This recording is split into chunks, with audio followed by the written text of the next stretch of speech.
నాకు ఆశ్రయము, నా కోట, నేను నమ్ముకున్న నా దేవుడిని నేను యెహోవా గురించి చెప్పుచున్నాను. వేటగాని ఊరిలో నుండి ఆయన నన్ను విడిపించును, నాశనకరమైన తెగులు రాకుండా ఆయన నన్ను రక్షించును. ఆయన కేయడం అక్కడ మనం చదివినట్లు అస్సలు 91 కీర్తనకు అర్థమేనంటే ఆయన రెక్కల కింద ఉండడం అన్నమాట. కష్టాలు వచ్చినప్పుడు ఆ అన్న దగ్గరికి, ఈ అక్క దగ్గరికి, ఆ వదిన దగ్గరికి, పెద్ద ఆయన దగ్గరికి పరిగెట్టడం మానేసి దేవుని రెక్కల కిందకి రావాలండి. ఎవరైతే యేసు యొక్క రెక్కల కిందకు వస్తారో మీకు ఎన్ని కష్టాలు వచ్చినా, ఎన్ని శ్రమలు వచ్చినా, ఎన్ని బాధలు వచ్చినా ఆయన మీకు అద్భుతం చేసే దేవుడై ఉన్నాడు. అందుకని ఆ యొక్క 91 కీర్తన ఆఖరి భాగంలో అంటాడు, అతడు నన్ను ప్రేమించుచున్నాడు కనుక నేను అతన్ని తప్పిస్తాను అని రాయబడింది. ఎందుకు తప్పిస్తాడు? తప్పించడం ఎందుకు? ఎందుకంటే దేవుడిని మనము ప్రేమిస్తున్నాము కనుక కష్టాల్లో ఆయన తప్పిస్తాడు. కొంచెం మనం సహించలేనప్పుడు వెంటనే మనల్ని తప్పిస్తాడు. ఆయన తప్పించి మనల్ని హెచ్చిస్తాడని బైబిల్ చెప్తుంది. ఆయన తప్పించి మనల్ని హెచ్చించి ఆయనంట మన ప్రార్థన కూడా వింటూ ఉంటాడంట. కాబట్టి దేవుని బిడ్డ, ఈ కష్టాలు, శ్రమలు, బాధలు వచ్చినప్పుడు మీరు ఒకటి గుర్తుపెట్టుకోవాల్సింది ఏంటంటే ఇవన్నీ కూడా మీకు ఒక ప్రమోషన్ తీసుకురాబోతుంది. మా నాన్నగారు, నేను 7th గ్రేడ్ చదువుతున్నప్పుడు మా నాన్నగారు ఆయన కార్పొరేట్ సొసైటీ అని ఒకటి పనిచేస్తూ ఉండేవారు. ఒక డిస్ట్రిక్ట్ అంతటికి కార్పొరేట్ సొసైటీకి ఆయన ఈ యొక్క రేషను, ఆ తర్వాత ఇక ఇది కెరోసిను, ఇవి సప్లై చేసేవారు అనమాట. మా నాన్నగారు యేసుప్రభు నమ్మకం ముందు చాలా మోసాలు చేసేసేవారు. చాలా మోసాలండి, చాలా డబ్బులు సంపాదించేవారు. అయితే యేసుప్రభుని నమ్ముకున్నారు.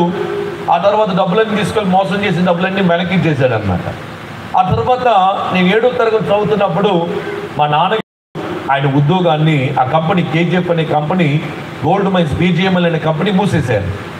మూసేయడం చేత మా నాన్న దగ్గర చాలా డబ్బులు ఉన్నాయని చెప్పి ఎవరు అన్నారు, వడ్డీ వ్యాపారం చేస్తే మంచి డబ్బులు వస్తాయి ఈ టైంలో అంటే వడ్డీ వ్యాపారాలు చేయడం మొదలుపెట్టారండి. ఎందుకంటే ఆయనకి పని లేదు, ఈ టైంలో మనం సర్వైవ్ అవ్వాలని డబ్బులు యూజ్ చేశారు. కొన్ని మాసాలు వడ్డీ కట్టారు. ఆ తర్వాత తీసుకున్న వాళ్ళందరూ ఎగ్గొట్టేశారండి. ఎగ్గొట్టడం చేత మేము చాలా కష్టాలు గుండా వెళ్ళాము. మా ఊర్లోనే, మా డిస్ట్రిక్ట్లోనే ఫస్ట్ టీవీ మా ఇంట్లోనేనండి. ఎంత 320 అడుగుల పైన యాంటెనా వేసి చెన్నైలో ఉన్న ఆ దూరదర్శన్ ఛానల్ మేము లాగేసుకున్నాం అన్నమాట. అలాగా టీవీ మా ఇంట్లోనే ఉంది. వరల్డ్ కప్ ఆ యొక్క ఫుట్బాల్ జరిగినప్పుడు అప్పుడు మా యొక్క కేజీఎఫ్లో ఉండే పెద్ద ఆఫీసర్లు అందరూ మా ఇంటికి వచ్చేసేవారు అన్నమాట. అంటే వేరే కంట్రీలో నైట్ టైంలో జరగగా రాత్రంతా వాళ్ళు వెయిట్ చేసి రాత్రంతా వాచ్ చేసేవారు అనమాట. అలాంటి స్థితిలో ఉన్న మేము ఆ కష్టాల్లో తినడానికి కూడా లేకుండా పోయిందండి. తినడానికి కూడా లేకుండా పోయింది. కరెంటు బిల్లు కట్టక కరెంటు బిల్లు కట్ చేసేసేవారండి. ఒక్కోసారి ఎలా ఉన్నదంటే కరెంటు బిల్లు డబ్బులు కట్టలేక మీకు చెప్తున్నాను, ఈరోజు తగిలించేసేవాళ్ళం, ఉక్కేసేసేవాళ్ళం.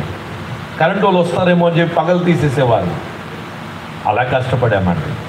ఒకరోజు వచ్చిందండి, తినడానికి అన్నం లేదు. మా నాన్నగారు అన్నారు, పాయిజన్ తీసుకొని చచ్చిపోదామని చెప్పి ఎలకల మందు తీసుకురావడానికి ఆయన ప్రయత్నం చేశాడు. కానీ ఎలకల మందు కూడా కొనడానికి డబ్బులు లేవండి.